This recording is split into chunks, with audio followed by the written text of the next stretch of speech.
الحمد لله الذي هدانا لهذا وما كنا لنهتدي لولا أن هدانا الله لقد جاءت رسل ربنا بالحق الصلاة والسلام على سيد رسل المخلوقين سر الله في كل موجود متقبل التوحيد وسائر الحمد والمقام المحمود الفاتح لما غلق الخاتم لما سبق المولد الحق بالحق بالقاسم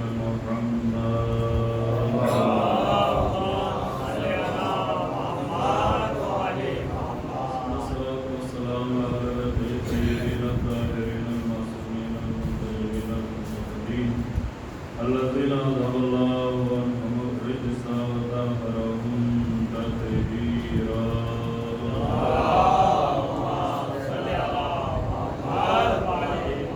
لعنة الله على أعدائهم وغاصب حقوقهم ومنكر فضائلهم وقتلتهم أجمعين أما بعد فقد قال سبحانه وتعالى في كتابه المحكم وكتابه المحكم أعوذ بالله من الشيطان الرجيم بسم الله الرحمن الرحيم إنا هديناه السبيل إما شاكرا وإما كفورا صلوات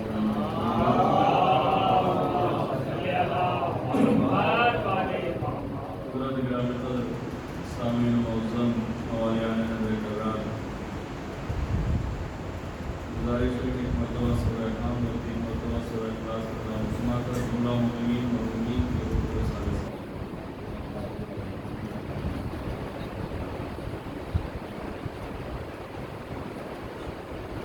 سورہ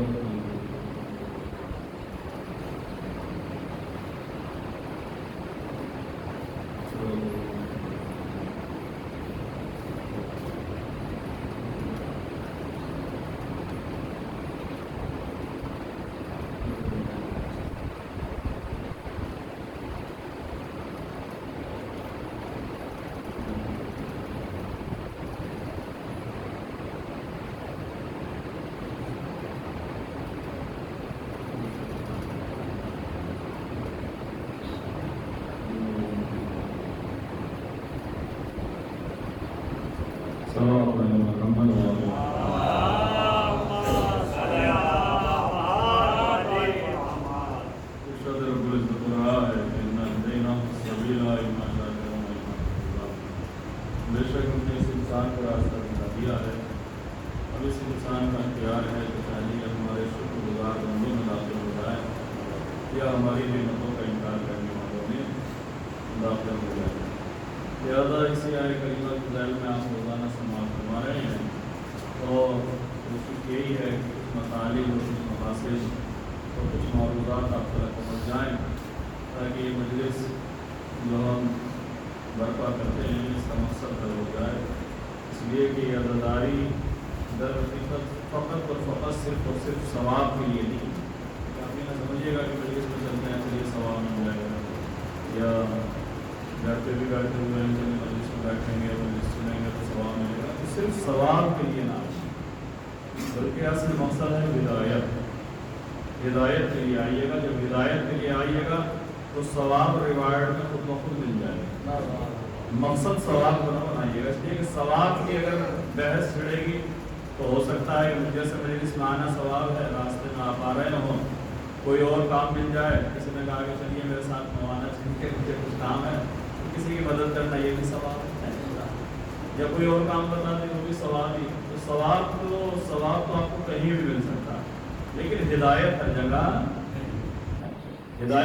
نہیں مل سکتی ہے. ثواب بہت ساری جگہ مل جائے گا. کہیں سڑک سے پتھر ہٹا دیجیے تو ثواب مل جائے گا. نالی بند ہو گئی, وہ سڑک پہ پانی چل رہا ہو, آپ اس نالی کو کھول دیجیے تاکہ لوگوں کو فائدہ پہنچ جائے, اس میں ثواب مل جائے گا. بہت سارے ثواب ہیں, ثواب کی فہرست کم نہیں ہے. لہٰذا اس مجلس میں جب آ رہے ہیں تو صرف ثواب ہی مد نظر نہ ہو بلکہ ہدایت مد نظر رکھنی چاہیے.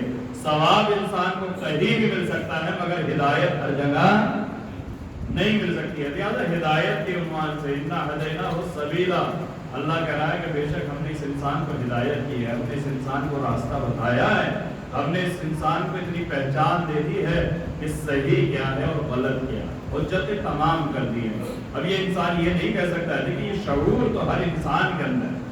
بچے تلک کے اندر ہے۔ کل بھی میں نے یہ بحث چھیڑی تھی کہ حیوان اور فرشتے یہ دو مخلوق ہیں انسان کے علاوہ، جنات کو بھی آپ انسانوں کے ساتھ نہیں لے لیں، یہ دو مخلوق ہیں۔ ایک فرشتہ ہے جو نورانی مخلوق ہے، جسے نور سے بنایا گیا ہے، وہ خاک سے نہیں بنا ہے، مٹی سے نہیں بنا ہے، اور ایک حیوان ہے کہ جو انسان سے پائن ہے، انسان سے نیچے ہے، اسے انسان کے برابر نہیں سمجھا جا سکتا، اور انسان اپنے آپ کو فرشتے کے برابر سمجھنے کے لیے تیار نہیں، وہ فرشتے سے اپنے آپ کو کم تر سمجھتا اور حیوان سے اپنے آپ کو اعلیٰ اور بلند سمجھتا۔ مگر قرآن کہتا ہے کہ اولئک کالانعام بل ھم اضل، کہ اگر یہ ہماری باتوں پہ عمل نہیں کر رہے ہیں اور جو ہم دکھانا چاہتے ہیں وہ نہیں دیکھتے ہیں، قرآن یہ تو کہتا ہے کہ لہم اعین، کہ ان کے پاس آنکھیں ہیں لیکن لا ينظرون بہا، ان سے دیکھتے نہیں، ان کے پاس کان ہیں مگر ان سے سنتے نہیں ہیں، ان کے پاس دل و دماغ ہے مگر یہ اس سے فکر نہیں کرتے ہیں۔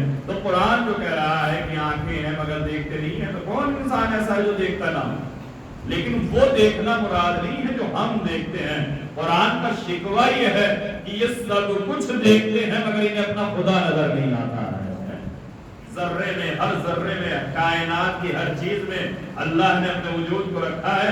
ہمیں ہر چیز نظر آ رہی ہے، پیڑ پودے نظر آ رہے ہیں، پتے نظر آ رہے ہیں، یہ درخت نظر آ رہے ہیں، یہ زمین نظر آ رہی ہے، یہ آسمان نظر آ رہا ہے، مگر ان کا پیدا کرنے والا نظر نہیں آ رہا ہے، جبکہ ہر تخلیق اپنے خالق کی طرف اشارہ کیا کرتی ہے۔ دیکھیے یہ پینٹ، یہ ماشاءاللہ تصویریں آپ کے سامنے لگی ہوئی ہیں، یا حسین لکھا ہوا ہے، یہ امام بارگاہ ہی کی مثال لے لیں، بہت زیادہ دور نہ جائیں گے آپ، ڈھونڈنے لگے کہ مولانا کون سی تصویر کے بارے میں کہہ رہے ہیں، اس امام بارگاہ کے بارے میں ہی لے لیں۔ میں نے نہیں دیکھا کہ کس نے بنایا، لیکن جب میں آیا میں نے دیکھا کہ اتنا عالیشان عمارت، اور جب یہ اتنی عالیشان عمارت ہے تو میں نے کہا کہ کیا عالیشان عمارت ہے۔ تو وہیں پہ ایک صاحب کھڑے ہوئے تھے، وہ ہنسنے لگے، مسکرانے لگے اور خوش ہونے لگے۔ میں نے کہا بھائی آپ کیوں مسکرا رہے ہیں، آپ کیوں خوش ہو رہے ہیں؟ کہا مولانا میں انجینئر ہوں، میں نے ہی یہ نقشہ بنایا تھا، میں نے ہی یہ نقشہ بنایا تھا۔ ایک صاحب اور تھے، وہ بھی خوش ہونے لگے۔ میں نے کہا بھائی آپ کیوں خوش ہو رہے ہیں؟ کہا مولانا جو نقشہ انہوں نے بنایا تھا، اس بلڈنگ کو، اس عمارت کو میں نے کھڑا کیا ہے۔ تو اب پوری توجہ رکھیں، تعریف کس کی میں نے؟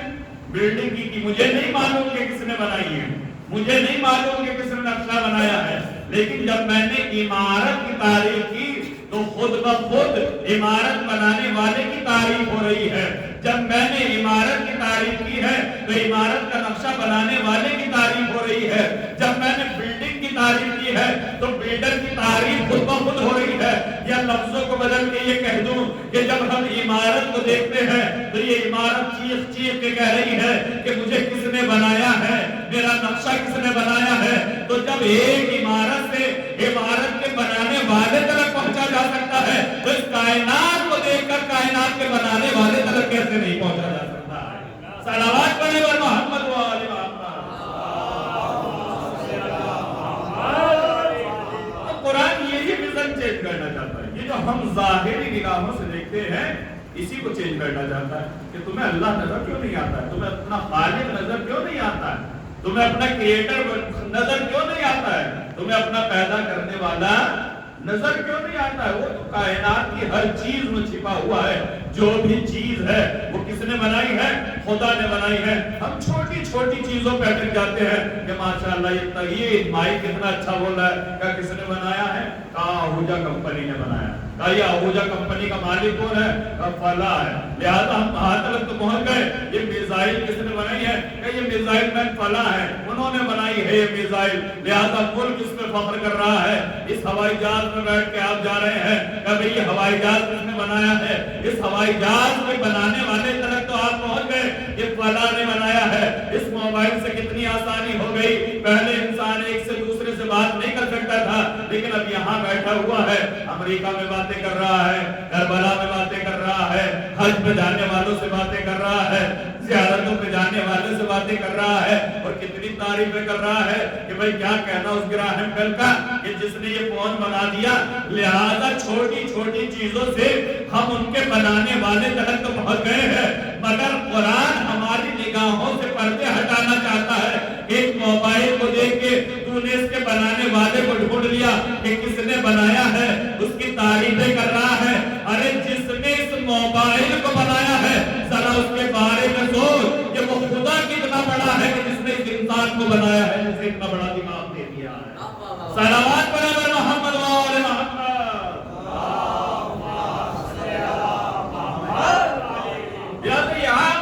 شعور جو اللہ نے ہمیں دیا اس عقل پہ ڈیپینڈ ہے کہ ہم کتنا اپنے خدا سے قریب ہو سکتے. مدارک ایسے طے کیے جاتے ہیں, منزلیں ایسے طے کی جاتی ہیں کہ انسان اپنی عقل سے جتنا اللہ کو تلاش کرتا چلا جائے گا, دور نہیں ہے, کتنا قریب ہے. قرآن کہتا ہے نحن اقرب الیہ من حبل الورید. انسان کو مجھے کہاں تلاش کر رہا ہے, کہاں ڈھونڈ رہا ہے, کہاں پہ مجھے آوازیں لگانا ہے, کتنا قریب ہے پروردگار. قرآن کہتا ہے نحن اقرب الیہ من حبل الورید. ہم انسان کی شہرگ حیات سے بھی زیادہ اس کے قریب, اتنا قریب ہے وہ پروردگار کہ ہم خود بھی اپنے اتنا قریب نہیں. کوئی اور تو ہمارے قریب بعد میں ہوگا. دیکھیں ہمارا مسئلہ یہ ہے کہ جو دعا کا مسئلہ میں نے بھی چھیڑا تھا اور یہ پوری کی پوری مجلس انہی میں چل رہی ہے کہ ہم اللہ کو پہچانے اور اللہ کو ڈھونڈنے کے لیے کہیں دور جانے کی ضرورت نہیں ہے. ہمارے وجود میں خدا چھپا ہوا ہے. ہمیں اپنی نگاہوں سے پردے ہٹانے کی ضرورت ہے. کائنات کی ہر چیز چیخ چیخ کے کہہ رہی ہے کہ میرا بنانے والا ایک ہے, مجھے پیدا کرنے والا ایک ہے, مجھے خلق کرنے والا ایک ہے. مگر چونکہ ہم دیکھتے نہیں ہیں لہذا ہمیں نظر نہیں آ رہا ہے. پوری توجہ کہ اللہ نے اس ساری کائنات کو بنایا. ہم چونکہ اللہ کو یہ سمجھتا ہے کہ اللہ دور ہے. جب ہم دعا مانگنے کے لیے کھڑے ہوتے ہیں تو ہم ہاتھ بلند کرتے ہیں. ہاتھ بلند کرنے کے بعد ہمارا تصور یہ ہوتا ہے کہ اللہ آسمان میں, جبکہ وہ آسمان میں اس کا کوئی جسم نہیں ہے کہ وہ آسمان میں ہو. پھر آپ کہیں گے کہ مولانا پھر آسمان کی طرف ہاتھ کیوں اٹھایا جا رہا ہے؟ جب آسمان میں نہیں ہے باخدا کبھی بھی یہ سوچ کے دعا نہ مانگنا کہ اللہ آسمان میں. یہ غلط تصور ہے کہ اللہ آسمان میں. نہ وہ آسمان میں ہے نہ وہ زمین میں, وہ ہر جگہ ہے, ہر جگہ موجود ہے. آسمان پہ کوئی تصور نہیں ہے کہ پہلے آسمان پہ ہے یا دوسرے آسمان پہ یا تیسرے آسمان پہ. جیسے اس نے زمین پیدا کی ہے ایسے اس نے آسمان پیدا کیا ہے. نہ وہ آسمان پہ ہے نہ وہ زمین پہ ہے, اس لیے کہ اس کا کوئی جسم نہیں ہے, اس کی کوئی باڈی نہیں ہے, اس کا کوئی شریر نہیں ہے. پھر یہ ہاتھ جب ہم دعا مانگتے ہیں تو یہ ہاتھ آسمان کی طرف کیوں اٹھایا جاتا ہے کہ بھئی دعا مانگو اللہ سے, اور ہمارا تصور یہ ہوتا ہے کہ اللہ اوپر ہے. تو یہ دعا کے لیے ہاتھ اوپر اس لیے اٹھوائے جاتے ہیں کیونکہ ہم محدود ہیں. یا تو زمین کی طرف رخ کر کے دعا مانگے, یا آسمان کی طرف رخ کر کے دعا مانگے, یا داہنی طرف دعا مانگے, یا بائیں طرف دعا مانگے. لہذا ان سمتوں میں جو سب سے اعلیٰ سمت ہے وہ بلندی کی ہے. اس بلندی کے تصور سے ہم آسمان کی طرف ہاتھ بلند کرتے ہیں, ورنہ اللہ آسمانوں میں نہیں ہے. وہ تو ہمارے قریب ہے. کتنا قریب ہے, اتنا قریب ہے کہ ہم دعا مانگتے میں جو ہمارا تصور ہی ہوتا ہے کہ ہم یہ سوچتے ہیں کہ اللہ بعد میں سنے گا, پڑوسی پہلے سن لے گا, اولاد سے پہلے مانگتے ہیں, رشتہ داروں سے پہلے مانگتے ہیں, پڑوسیوں سے پہلے مانگتے ہیں. جب کہیں سے نہیں ملتا ہے تب خدا کی بارگاہ میں پہنچ جاتے ہیں. ہمارے معبود اب سب نے نا امید کر دیا, آپ کو ہوتا ہے. تو پہلے مرحلے میں ہم خدا کے دروازے پہ کیوں نہیں, پہلے مرحلے میں ہم نے خدا کے دروازے کو کیوں نہیں کھٹکھٹایا, پہلے مرحلے میں ہم نے اللہ کے دروازے پہ اپنی حاضری کیوں نہیں لگوائی. اس کی وجہ یہ ہے کہ ہمارے سب کانشس میں, ہمارے تحت شعور میں, ہماری انتر آتما میں اس بات کو بٹھا دیا گیا ہے جو غلط ہے کہ اللہ دور ہے, جبکہ اللہ دور نہیں ہے. قرآن کہتا ہے میرے رسول اذا سألك عبادي عني فإني قريب أجيب دعوة الداع إذا دعاني فليستجيبوا لي وليؤمنوا بي لعلهم يرشدون. قرآن کہتا ہے میرے رسول جب تم سے میرے بندے میرے بارے میں پوچھیں کہ اللہ کہاں ہے, چونکہ انہیں دکھائی نہیں دے رہا ہے لہذا وہ تم سے پوچھیں گے کہ اللہ کہاں ہے, تو یہ نہ کہنا کہ وہ دور ہے. قرآن کہتا ہے اذا سألك عبادي عني, جب تم سے میرے بندے میرے بارے میں پوچھیں کہ اللہ کہاں ہے تو کہنا فإنی قریب, کہ میں قریب ہوں. قریب, قریب کا لفظ ہے, ہمارے یہاں بولا بھی جاتا ہے قریب پاس ہے. اللہ کہتا ہے کہ میں قریب ہوں. کتنا قریب ہے, اجیب دعوت الداع اذا دعان, جب پکارنے والا مجھے پکارتا ہے تو میں فوراً سنتا ہوں. ایسا نہیں ہے کہ اب پکارا ہے 1 گھنٹے بعد سنوائی ہوگی, آج پکارا ہے کل کو سنوائی ہوگی، آج پکارا ہے ایک ہفتے بعد سنوائی ہوگی۔ یہ ہمارے یہاں ہوا کرتا ہے کہ ہم جب کسی کے دروازے پہ جاتے ہیں تو وہ دامن جھاڑ لیا کرتا ہے کہ ٹھیک ہے آپ نے کہہ دیا ہے کل کو لے لیجئے گا، پرسوں کو لے لیجئے گا، پہلے دن لے لیجئے گا، ایک ہفتے بعد کا وعدہ کر لیا جاتا ہے، اس لیے کہ ہمارے یہاں کمزوری ہے، مگر اللہ کے یہاں کوئی کمزوری نہیں ہے۔ قرآن کہتا ہے اجیبو دعوت الداعی اذا دعان، اذا کا لفظ وہاں استعمال ہوتا ہے جہاں ٹائمنگ کو بیان کرنا، while you are calling to God، جب آپ اپنے اللہ کو پکار رہے ہو بالکل اسی وقت تمہاری آواز کو سن لیتا۔ یہ نہ سمجھیے گا یہ کوئی لفاظی ہو رہی ہے جب قرآن کی آیتوں میں آپ کو بہکایا جا رہا ہے۔ آپ نماز پڑھتے ہیں نا، 5 وقت کی نماز پڑھتے تھے کہ نماز میں لطف آنا شروع ہوگا کب؟ جب ہمیں نماز کا ٹرانسلیشن معلوم، جب ہمیں نماز کا ترجمہ معلوم، جب ہمیں معلوم ہو کہ ہم کہہ کیا رہے ہیں، جب ہمیں معلوم ہو کہ ہم اپنے پروردگار سے کہہ کیا رہے ہیں۔ کیا کرتے ہیں دیکھیں، ہم کہتے ہیں مگر ہمیں پتہ نہیں، اور قرآن اسی بات کو کہہ رہا ہے کہ اللہ تمہاری آواز کو سنتا ہے، اور کب سنتا ہے؟ اجیب دعوت الداعی اذا دعان، جب تم پکارتے ہو فوراً، ایک لمحے کی بھی دیری نہیں، حتیٰ یہ کہ پکارنے کی بھی ضرورت نہیں ہے، وہ تمہاری آواز کو سنتا ہے۔ اس لیے کہ جو قوما میں پڑے ہوئے ہیں، جن کی زبانیں نہیں ہل رہی ہیں، جن پر فالج پڑ گیا ہے، جو پیرالائز ہو چکے ہیں، ان کی زبان نہیں ہل پا رہی ہے، لہذا جب زبان نہیں ہل پا رہی ہے تب بھی اللہ ان کی آوازوں کو سن رہا ہے، تب بھی وہ ان کے اوپر کرم کر رہا ہے۔ تو زبان کی بھی ضرورت اسے نہیں ہے، مگر کب سنتا ہے؟ فوراً سن لیتا ہے، دیر نہیں لگتی ہے۔ وہ ہم نماز پڑھتے ہیں، اور نماز پڑھنے میں جب ہم رکوع میں جاتے ہیں سیدھے کھڑے تھے، سیدھے پر کھڑے ہونے کے بعد ہم نے سورہ ہم پڑھا، دوسرا سورہ پڑھا، اور اس کے بعد اللہ اکبر کہہ کے ہم رکوع میں گئے۔ ہر رکعت میں رکوع ہے، رکوع میں گئے تو ہم نے کہا سبحان اللہ سبحان اللہ سبحان ربی العظیم وبحمدہ۔ سبحان کا مطلب کیا ہے؟ پاک ہے۔ سبحان اللہ ہے، اللہ پاک ہے۔ کس چیز سے پاک ہے؟ کس چیز سے پاک ہے؟ اللہ ہر عیب سے پاک۔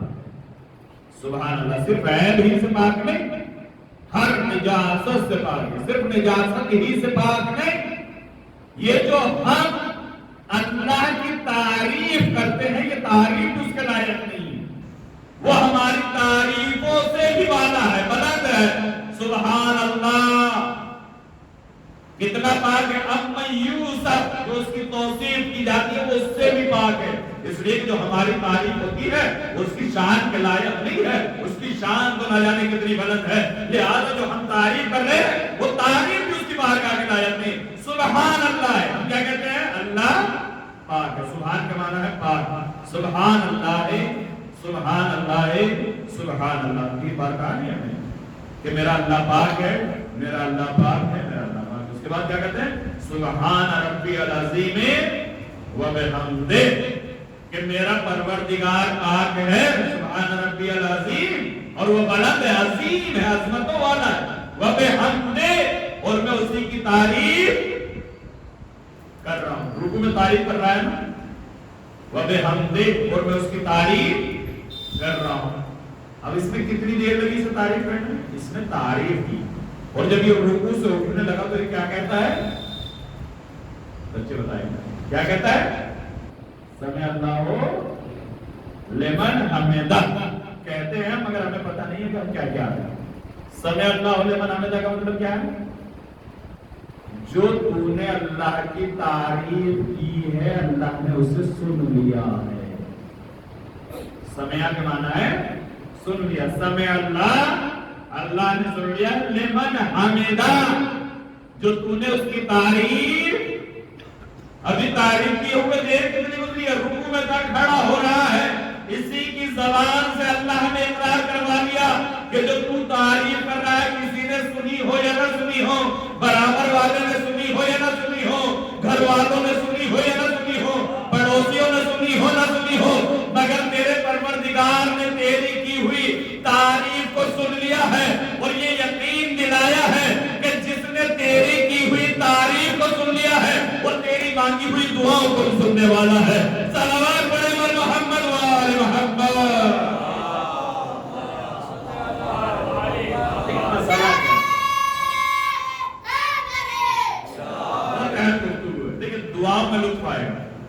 یہ یقین ہوگا کہ ہمارا پروردگار ہم پہ کتنی توجہ رکھتا ہے۔ اس کائنات کا جائزہ لیں۔ سائنس کے اسٹوڈنٹس بھی بیٹھے ہوئے ہیں، پڑھے لکھے لوگ بیٹھے ہوئے ہیں۔ سائنس یہ کہتی ہے کہ یہ یونیورس بہت بڑی ہے کہ جس کی کوئی انتہا، یہ سنسار، یہ زمین نہ سمجھیے، یہ زمین تو اس سولر سسٹم میں بھی سب سے چھوٹے گروہ میں شامل ہے، سب سے چھوٹے پلانٹس میں آتی ہے۔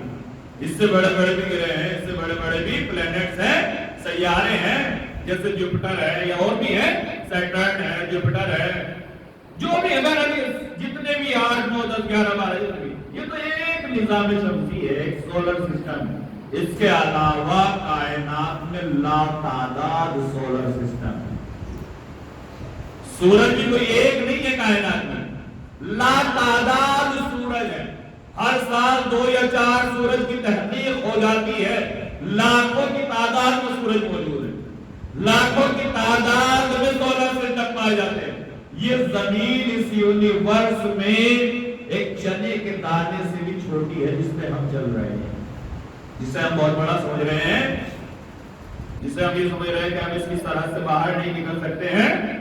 جو ویگیانک اس سے باہر نکلتے ہیں، جاتے ہیں، وہ زیادہ دور نہیں جاتے ہیں، اس لیے کہ اگر بہت زیادہ دور چلے گئے، وہ بھی اپنی مائکروسکوپ سے، اپنی دوربین سے دور ہی سے اندازہ لگا رہے ہیں کہ وہ وہاں پہ وہ کہکشاں ہے، وہاں پہ وہ سولر سسٹم ہے، وہاں پہ وہ ملکی وے ہے، وہاں پہ وہ نظام شمسی پایا جاتا ہے، لہذا دور ہی سے دیکھ کے اندازہ لگا رہے ہیں، جا نہیں رہے ہیں۔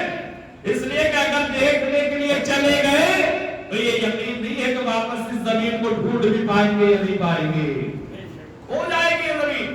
لاکھوں کروڑوں اربوں خربوں لا تعداد ذرات اس کائنات میں بہ رہے ہیں، تیر رہے ہیں، ان میں ایک زمین بھی ہے۔ کاغذ پر قلم کی نوک سے رکھا ہوا نقطہ آپ کو نظر آ جاتا ہے نہیں آ جاتا ہے، لیکن اگر اس یونیورس میں پھیلے ہوئے ذرات کو دیکھا جائے تو زمین کو ڈھونڈنا مشکل ہو جائے گا۔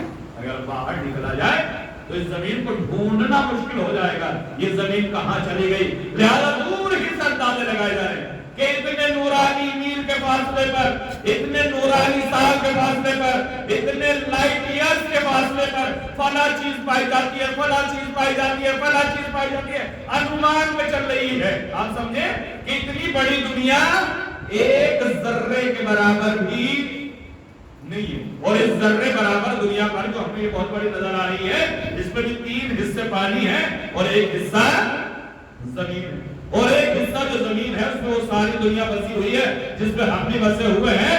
اور جب ہم بسے ہوئے ہیں تو آپ سوچیں کہ اتنے بڑے بڑے شہر، اتنے بڑے بڑے ملک، اور اتنے بڑے بڑے ملکوں میں اتنے بڑے بڑے شہر اور اتنے بڑے بڑے گاؤں، اور اتنے بڑے بڑے گاؤں میں اتنے چھوٹے چھوٹے سے مکان، اور ان میں ہماری اوقات کیا ہے؟ ہماری اوقات کیا ہے؟ ہم جب ہوائی جہاز میں اڑتے ہیں، جو لوگ گئے اڑے ہیں انہوں نے دیکھا ہوگا کہ جب اڑ جاتے ہیں تو پورا شہر ایسا لگتا ہے جیسے زمین پہ کسی نے لکیریں کھینچ دی ہو، بڑے سے بڑا شہر ایسا لگتا ہے کہ جیسے زمین پہ لکیریں کھینچ دی ہو۔ بہت اچھی مائکروسکوپ لے کر بھی اگر آپ کسی کو ڈھونڈ نہ پائے تو ڈھونڈ نہیں سکتے ہیں کہ بھئی فلاں صاحب کہاں بیٹھے ہوئے ہیں، فلاں صاحب کہاں رکھے ہوئے ہیں، کہاں پہ بیٹھے ہیں، کہاں پہ کھڑے ہیں، کہاں پہ کام کر رہے ہیں، جبکہ ہم یہیں پر ہیں، ابھی زمین سے باہر نہیں نکلے ہیں۔ تو ایک انسان کو ڈھونڈنا کتنا مشکل ہے، انسان کی نگاہیں نہیں ڈھونڈ سکتی ہیں، اتنا بڑا مجمع ہے۔ میں مجلس پڑھ کے اترا، اور جب مجلس پڑھ کے اترا تو ایک صاحب مجلس میں نکلے، اور نکلنے کے بعد کہا کہ مولانا آپ تو بڑے بے رخے آدمی ہیں۔ میں نے کہا بھائی کیوں؟ کہا مجلس میں ایک بھی بار میری طرف نہیں دیکھا۔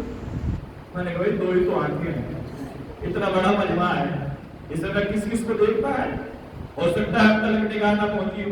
بدی کے بھائی سوال بیٹھے ہو، صلوات پڑھیے ور محمد وعلی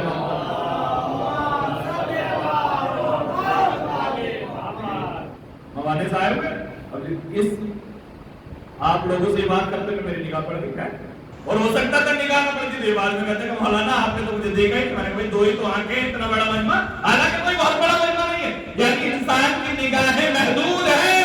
چلیے تو مجمع پھر بھی دیکھ دیا گیا، لیکن یہ انسان جب ہواؤں میں اڑا، فضاؤں میں اڑا، ایئرپلین میں بیٹھا، اور بیٹھنے کے بعد جب آسمان کی بلندیوں کو چھونے لگا تو زمین پہ یہ کسی کو دیکھ نہیں پا رہا ہے، اور اس زمین کی اوقات کیا ہے؟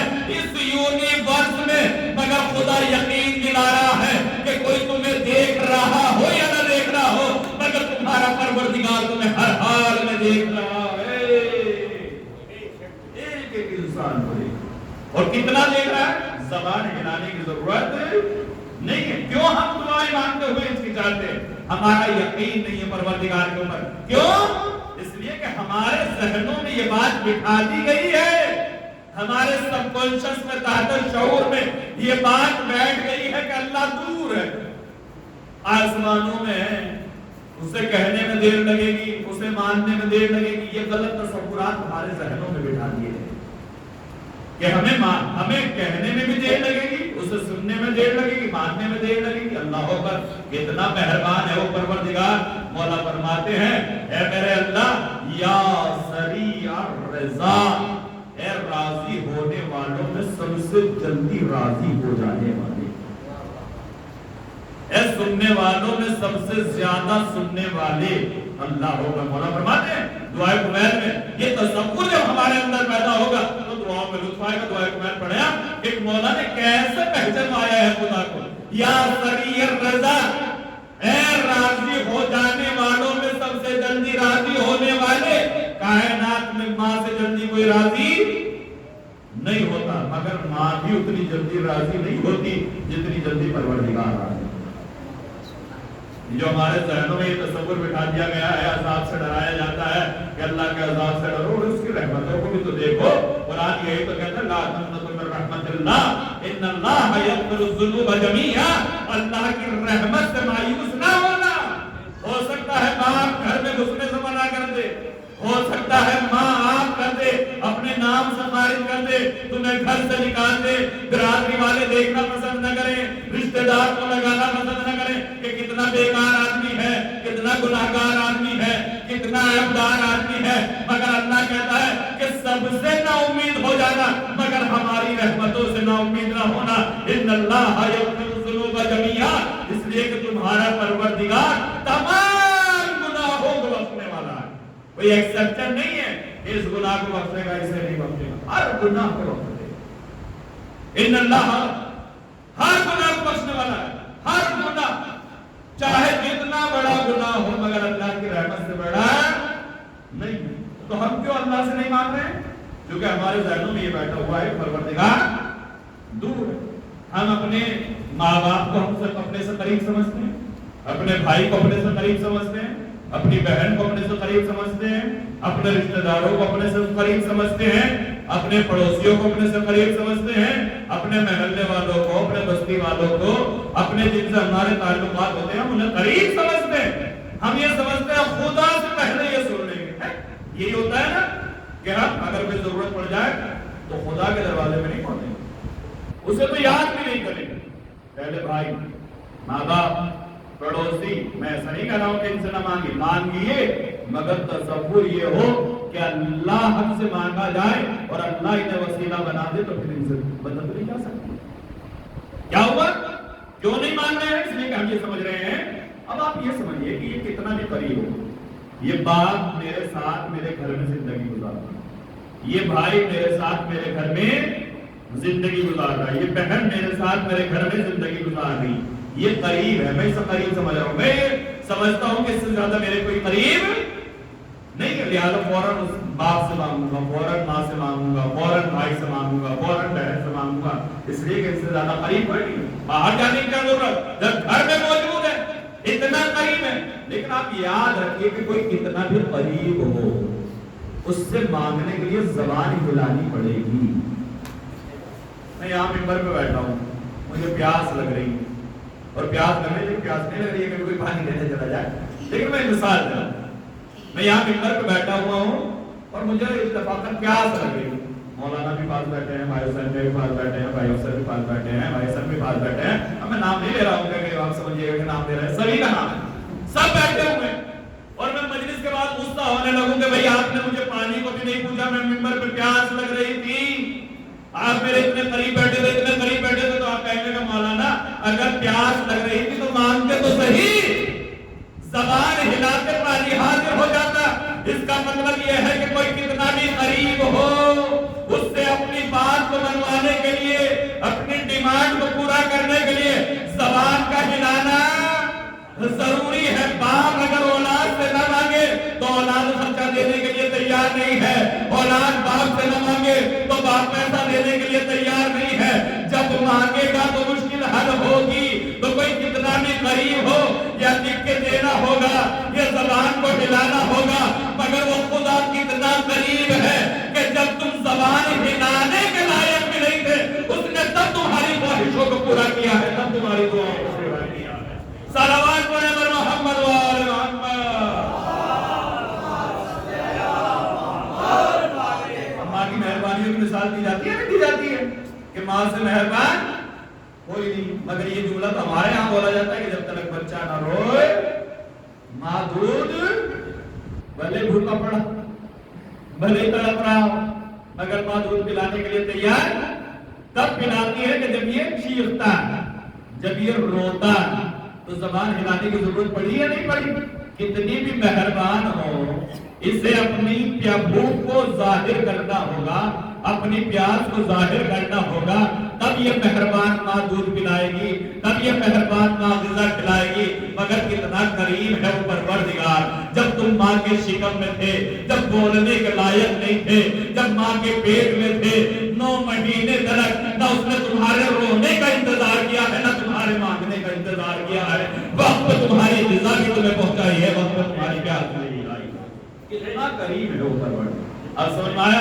قرآن جو کہہ رہا ہے نحن اقرب الیہ من حبل الورید، ہم اس انسان کی شہرگ حیات سے بھی زیادہ سے قرآن کہتا ہے. سورہ اپنے آپ پڑھتے ہیں نہیں پڑھتے ہیں؟ قرآن کہتا ہے فَلَوْلَا تَنظُرُونَ کہ جب تم آتے ہو اس مرنے والے کے بعد کوئی دم توڑ رہا ہو، بہرحال میں اپنی بات کو جلدی تمام کروں اس لیے کہ وقت جانا ہوگا. جب تم جاتے ہو کسی کے پاس عیادت کے لیے، بھائی فلاں کا دم نکلنے والا ہے، وہ اسپتال میں بھرتی ہے یا گھر پہ تڑپ رہا ہے، بس ایک آدھ دن کے مہمان ہیں، جاتے ہو یا نہیں جاتے ہو؟ تو جب جاتے ہو تو تم کتنی مہربانی والی باتیں کرتے ہو، کتنی سہانوبھوتی والی باتیں کرتے ہو کہ تم سے بڑا کوئی مہربان ہے ہی نہیں. ارے اس کے بچوں کا کیا ہوگا، اور اس کی بیوی کا کیا ہوگا، اس کے ماں باپ کا ہوتا ہے نہیں ہوتا ہے. ہم یہ سمجھتے ہیں کہ بس ہمارے ہی اندر رحم موجود ہے. قرآن کہتا ہے فَلَوْلَا إِذَا بَلَغَتِ الْحُلْقُومَ سورہ واقعہ 56واں سورہ قرآن کہتا ہے فَلَوْلَا إِذَا بَلَغَتِ الْحُلْقُومَ جب مرنے والوں کی جان ان کے گلوں پہ پہنچ جاتی، جب روح نکلنے والی ہوتی.